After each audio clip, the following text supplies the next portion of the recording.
Avant-première, tournage, critique, coup de projecteur. Nous gérons l'entracte pour vous. Retrouvez toute l'actualité du 7e art africain. Ciné Efriqiya, le cinéma s'invite chez vous et c'est seulement sur Efriqiya FM.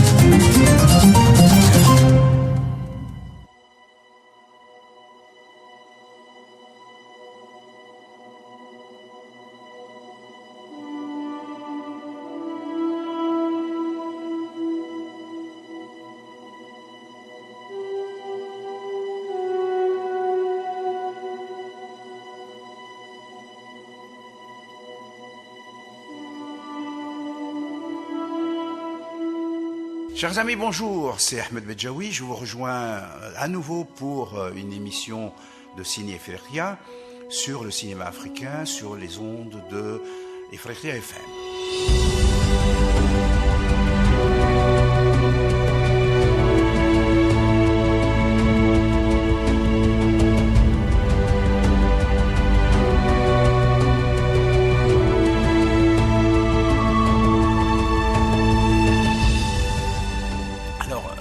Continuons à parler aujourd'hui de ce cinéma d'Afrique du Sud, de ce géant de notre continent.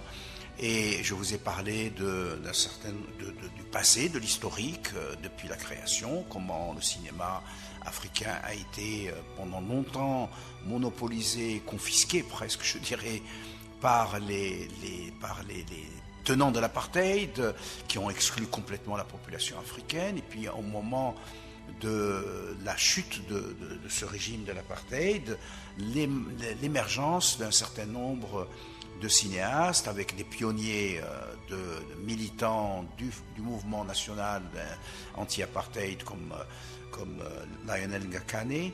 Et puis ensuite, je vous ai parlé de deux personnes qui ont réalisé des coproductions avec trois mêmes cinéastes qui ont réalisé des coproductions avec l'Algérie. C'était Suleiman Ramadan pour All Means Necessary, c'était également John Irving pour Mandela's Gun, et c'était Teddy Matera pour un des sketchs de l'Afrique vue par. Voilà.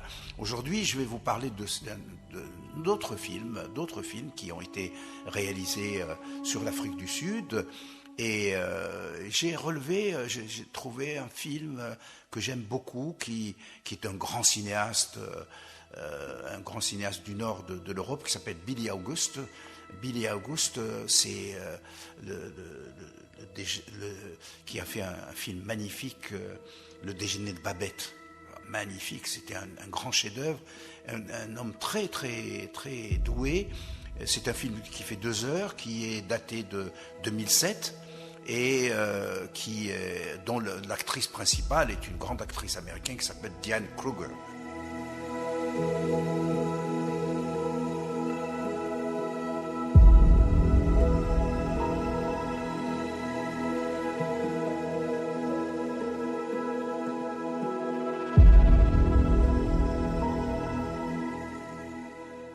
C'est une coproduction entre l'Allemagne, la Belgique, l'Afrique du Sud, le Royaume-Uni et le Luxembourg.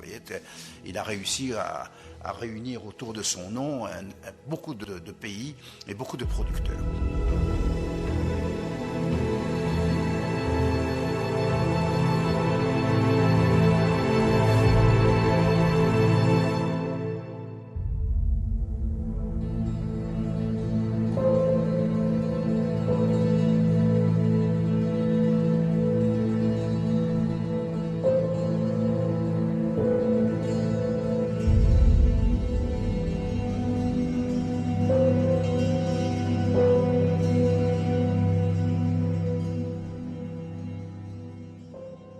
Dans ce film, Billy August raconte l'histoire de James Gregory, un Sud-Africain blanc qui est gardien de prison de Nelson Mandela. Donc on est déjà dans l'évocation de la personne, du parcours de Nelson Mandela. Mais là, c'est la partie en prison. Depuis l'incarcération de Mandela, qui date de 64, bien sûr, je vous ai parlé dans la précédente émission de Mandela's Gun, son arrestation, son incarcération et les doutes qui sont autour de cet épisode. et jusqu'à sa libération en 90.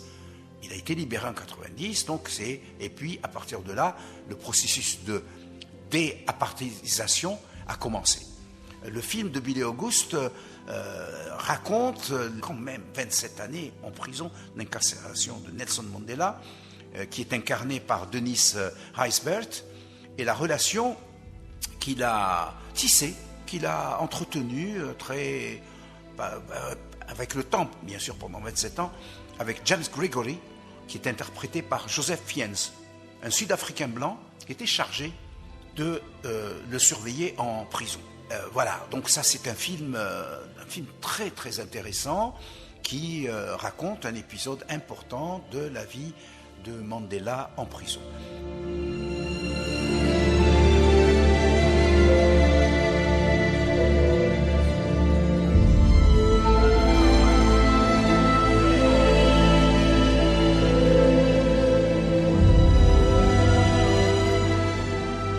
Ensuite, il y a Endgame, qui a été réalisé en 2009, un peu plus tard. C'est un film britannique également, qui est réalisé par un grand réalisateur également prestigieux qui s'appelle Pete Travis, et qui parle des pourparlers qui ont eu lieu entre le Congrès national africain, c'est-à-dire l'ANC, African National Congress, et le Parti national afrikaner pendant les derniers jours de l'apartheid. C'est-à-dire que ce film est très important. Endgame, ça veut dire d'ailleurs la fin du jeu, la fin de la partie. On a sifflé la fin de la partie. C'est comment l'ANC et le Parti afrikaner, qui étaient pour l'apartheid, ont commencé à négocier dans des conditions très difficiles pour éviter un bain de sang, pour éviter un passage vers la fin de l'apartheid, une fin de l'apartheid qui soit au maximum le plus pacifiste possible.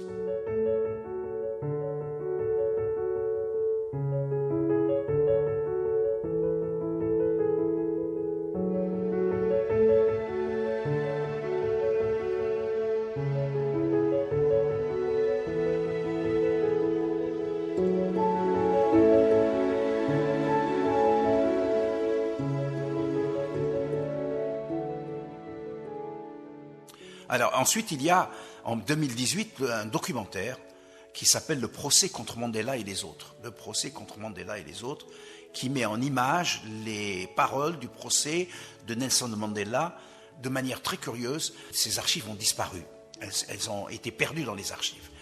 Et donc, il reconstitue un peu ces archives. Le procès contre Mandela et les autres est un documentaire qui est sorti donc en 2018, très récent, à 3 niveaux. Il se compose d'abord des enregistrements purement sonores et inédits du procès de Rivonia, où Nelson Mandela et ses compagnons de l'ANC ont été condamnés à la prison à vie en 1964. Donc ce sont des inédits qui ont été retrouvés finalement, qui étaient réputés perdus mais retrouvés. Ensuite, de la parole des survivants, recueillis en 2017. Beaucoup d'interviews, beaucoup de gens qui ont vécu cette période-là et qui sont sortis bien sûr de prison ou bien de clandestinité après la fin de l'apartheid. Puis ensuite, il a complété son montage par des séquences animées pour illustrer et dramatiser également, donc c'est une partie fiction, dramatiser et fictionnaliser les archives sonores. Le résultat est un film très, très compliqué, très complexe et passionnant, très didactique, qui ne fait pas de concessions au spectacle ni à la facilité, et dont le procédé est rendu visible par la parole passée. C'est-à-dire qu'on raconte une histoire qui est présente, avec des éléments du passé, qui date de 64, mais qui continue à raconter l'histoire de 1918 quand le film a été fait.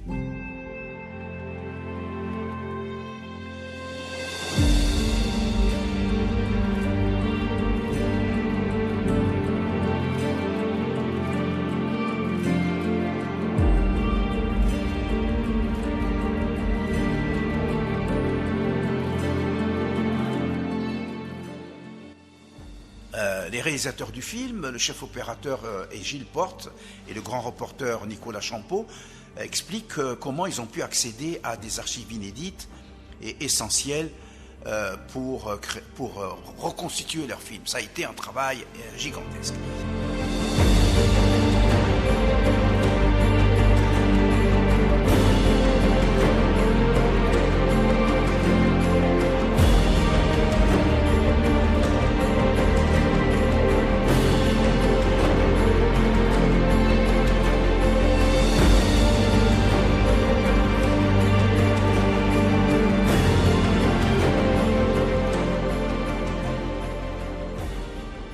Je voudrais vous parler d'un autre film qui s'appelle Mandela and de Klerk. Vous vous souvenez quand même que de Klerk, qui est un film qui date de 1997, à peine 3 ans après la fin officielle de l'apartheid. De Klerk était le président de l'Afrique du Sud. Il était le tenant le plus radical de l'apartheid, de l'exclusion des populations noires. Et finalement, il a été obligé de négocier avec Mandela. Et c'est très intéressant parce que ce film raconte les discussions et les négociations qui ont eu lieu entre les deux hommes. Ce film a été réalisé par John Sargent et on a comme acteur principal celui qui a été le premier à être une vedette noire, parce qu'avant vous savez que aux États-Unis, à Hollywood, on grimait des personnages pour ne pas utiliser des acteurs dans des rôles principaux, des acteurs noirs. Donc il y avait quand même aussi de la ségrégation et de l'apartheid dans le cinéma hollywoodien.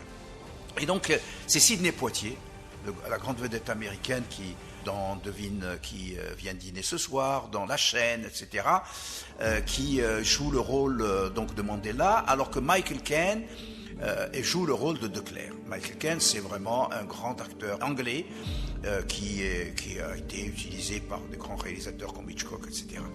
Ce film sera nominé après pour les Oscars et il va recueillir énormément de prix après sa sortie en 1997.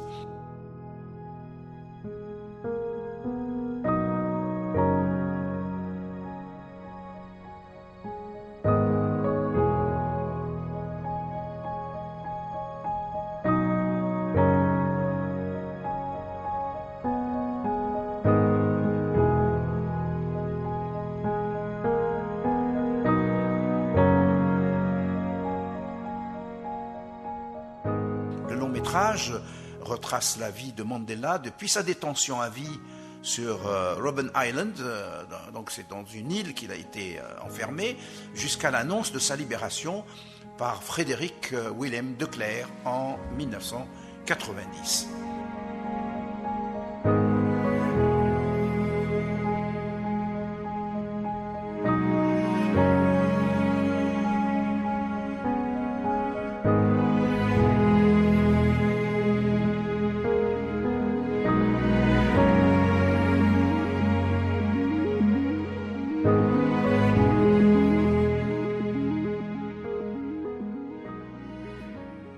Et puis on voit d'autres films qui évoquent également Mandela, et l'un des principaux, c'est-à-dire, si vous voulez, les gens qui ont essayé de faire oublier le rôle des Américains dans l'alliance avec l'apartheid par le cinéma, tous ces gens, eh bien, l'un des premiers Américains qui est venu tourner aux États-Unis, c'est Clint Eastwood. Clint Eastwood a créé une contre-légende, c'est-à-dire comme si les Américains avaient toujours soutenu Mandela et son combat pour l'indépendance, alors qu'ils l'ont traité de terroriste, comme ils traitent de terroristes tous les gens qui veulent prendre leur liberté. Donc c'est Invictus, et il s'agit bien d'Invictus, de la victoire de Clint Eastwood, que Clint Eastwood a réalisé en 2009.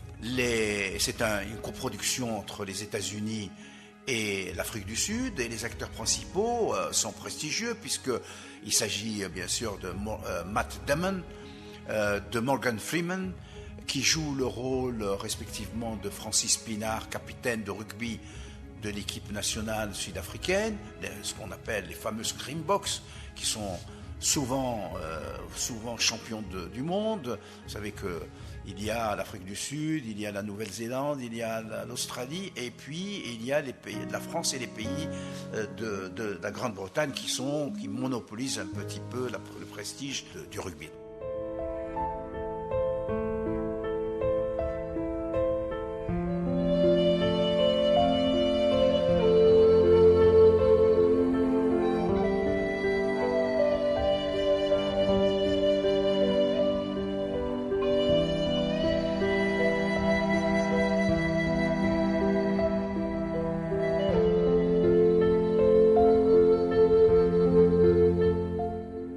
Le rugby est très important en Afrique du Sud. Bien sûr, les équipes sud-africaines excluaient complètement les joueurs noirs.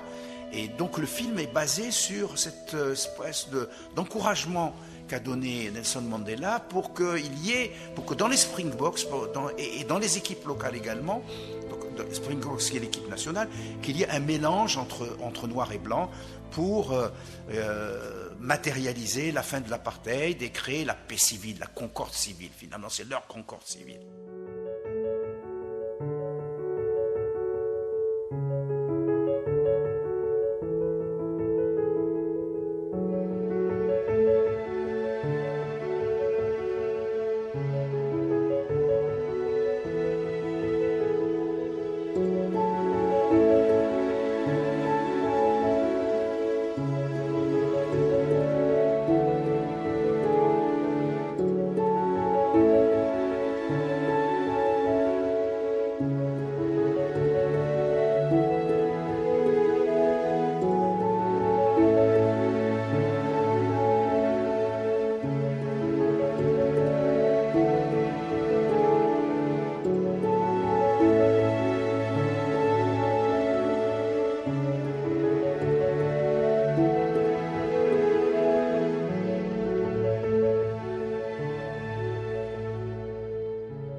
La trame, évidemment, démarre à partir d'un livre. C'est l'adaptation d'un livre de John Carlin qui s'appelle Playing the Enemy, affronter l'ennemi, si vous voulez, affronter dans une partie de rugby, affronter l'ennemi. Mais il a un sous-titre qui s'appelle Nelson Mandela and the Game That Made a Nation. Nelson Mandela et la partie de rugby qui a fabriqué une nation. Bon, encore une fois, on est dans cette fameuse phrase de John Ford, lorsque la légende dépasse la réalité, il faut garder la légende. Donc la légende est plus forte aujourd'hui et on crée avec la fiction, on crée un rêve, Bien sûr, c'est une démarche pour dédouaner le passé des États-Unis et leur alliance avec l'apartheid. Donc, ce film raconte les événements de l'Afrique du Sud avant et durant la Coupe du Monde de rugby en 1995. C'est la préparation de la Coupe du Monde, l'intégration de joueurs noirs dans les équipes mixtes, et ensuite la Coupe du Monde qui va être remportée par l'Afrique du Sud et qui va être un sujet et un élément d'unification, d'intégration de tout le monde et de paix sociale.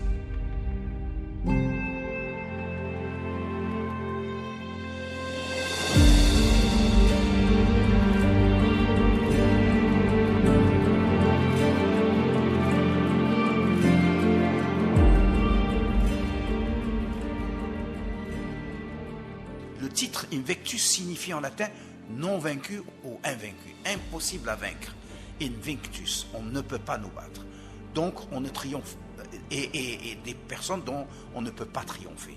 On ne peut pas vous battre. C'est également et avant tout le titre d'un poème mentionné dans le film et qui est composé par William Ernest Henley, qui est mort en 1903 et qui était déjà quelqu'un qui était anti-apartheid bien avant, alors que c'était le début de l'apartheid. Il s'est dressé contre l'apartheid. Ce film a reçu de très nombreuses critiques élogieuses. Il a été salué, bien sûr, salué comme une réussite artistique. On connaît le talent de Clint Eastwood, tout le monde sait que c'est un homme de droite, un républicain extrémiste, mais qui, dans son cinéma, un peu comme John Ford, ça n'empêche pas d'adopter des positions un peu progressistes, de raconter l'histoire de minorités, de gens comme les Indiens, comme les Noirs aux États-Unis, même les Asiatiques qui sont victimes d'exclusion aux États-Unis. Et ça, c'est le grand dilemme, la grande inconnue dans le cinéma de Clint Eastwood, qui est quand même un grand cinéaste. Le titre, donc, c'est Invictus. Le film a été nominé 2 fois aux Oscars pour 2 raisons. Freeman d'abord pour celui du meilleur acteur et Matt Damon pour celui du meilleur rôle secondaire masculin. Voilà, je vous parlerai plus longtemps de ce film, de l'histoire de ce film, parce que c'est très intéressant. Ce film circule, je vous encourage vivement à le voir, parce qu'il raconte de manière, disons, un peu stylisée, un peu tirée par les cheveux, il raconte l'histoire des premières années de la fin de l'apartheid, et il efface beaucoup de traces du passé. Or, on dit toujours que le passé, il faut peut-être tourner la page, mais jamais ne la déchirer. Voilà, je vous laisse sur ces paroles et je vous donne rendez-vous très bientôt sur les ondes des Frères TFM. Je remercie Sid Ahmed Belli, le réalisateur, et l'équipe technique qui l'accompagne pour la réalisation de cette émission. À très bientôt. Au revoir.